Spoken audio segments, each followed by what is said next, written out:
Welcome back. A conference on the future of Nigeria opened this week. The discussions are aimed at tackling some of the main challenges facing Africa's second largest economic power, including Islamist insurgency, corruption, and distribution of resources.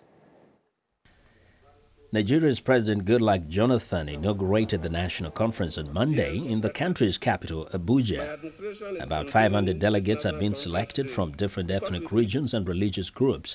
The conference is expected to last for about 3 months, after which it may be subjected to the National Assembly. Many expect the debates to be heated, especially when discussing issues of resource control and possible tenure of elected officials. On the streets, there are mixed reactions.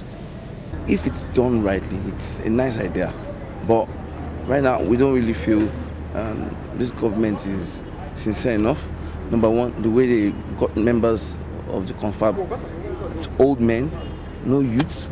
You know, what's the future of Nigeria? They're going to debate the future of Nigeria with gerontocrats. If you're going to talk about the future, we need the youth to participate more. We don't have to preempt the national conference for now. The reason is that let's see what the outcome will look like. We don't begin to look whether we don't anticipate failure, but we prefer solution. And since this is an issue that has to address the Nigerian nation, let's look at what the outcome will look like. Legal analyst Onyekachi Ubani says the conference is a self-serving political maneuver. We know that most of them that are there are people who created some of the problems of this nation. They created the problem. They've been there, and they have been in positions of authority in order to redirect this country for efficiency. They never, did that, and we are bringing them now to be problem solvers. Nigeria, which recently marked 100 years since its creation as a single entity, has been plagued by regional and ethnic divisions for years. The national conference comes ahead of a presidential election in 2015. Well, for more insight, we are joined by Sylvester Okere, the chairman of Maryland, Nigeria State Executive Committee. Mr. Okere, welcome to Africa 54. Always a blessing, thank you. Now, some people are saying this is a waste of time, this national conference. What's your thought? Well, I don't think it's a waste of time. It's a starting point to healing. We have to come to town hall. We have to discuss and understand each other's opinion and know the direction we are going. I think it's good. Now, some are looking at the representation and saying, okay, 500, how many people? 500 people representing 150 or so million people that reside in Nigeria. How realistic is that? Well, we do not need the entire state or nation to represent there. All we need is a proper platform, framework. Like I think we had this debate some time ago, October, when it was at the inception. And I did indicate that we need the proper framework. The youths need to be fully represented, because talking about future, we're talking about way to go. And that is what is the main concern of the youth. Thank you. We've just seen at least the representation that they're saying it's a bunch of old men, politicians, they're no youth. And they are right, because they're a bunch of old people. Women, though I'm glad I saw a few women there, but the youths and the women are the most neglected segment of our community, Africa in general. And for us to talk about future, we need to have the youths involved.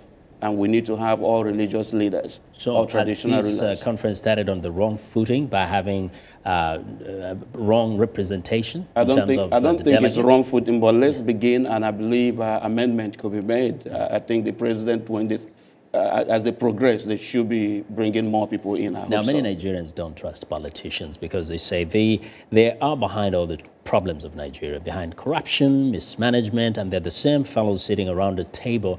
How can you expect any positive results from a conference like this when there's so many interests in that kind of situation, the chaotic situation that exists? Well, it's everywhere anyway, but I understand where you're coming from. People do not trust politicians because the problem we do not have ethical leaders. Many of them, frankly, just there to make the money and show the power. Nigeria has been having this problem on and on, and this is the time for people to rethink and find out the solution. What are we? Because else we end up being a disappointment to our generation, and we end up being a cost to God because these leaders are asked to go there and represent and serve the people.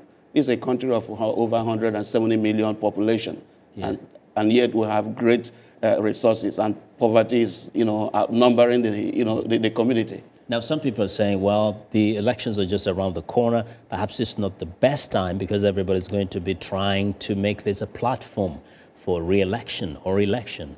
No, I don't think so. I believe this is a proper footing, because that can give an inroad to what the election is going to be and what the whosoever that is being elected what to do in the future. Because Nigeria has a lot of problems. And if we don't start now and wait till after the election, I don't know who's going to be re-elected and what their mindset going to be. As you know, some people are against it. Some people don't even want the conference at all. Yeah. But I think it's the right thing to do, because we need to sit down together and understand each other's opinion. What is the cause of our problem and how can we solve it? And I think that's a good point. And you think it's going to, how long does it last? A month? I think about 3 months or something like that. But the most important thing, let us start from somewhere. And we cannot do this neglecting the youth and the women. We cannot do it neglecting the traditional rulers, because all of them, some of them are like the politicians.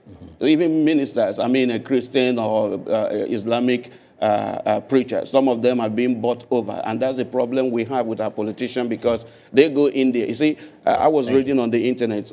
Okay. Yeah, we have to end it there. We'll have this conversation again, because the conference is going on. Yeah? Thank you. Thank you very much, Sylvester.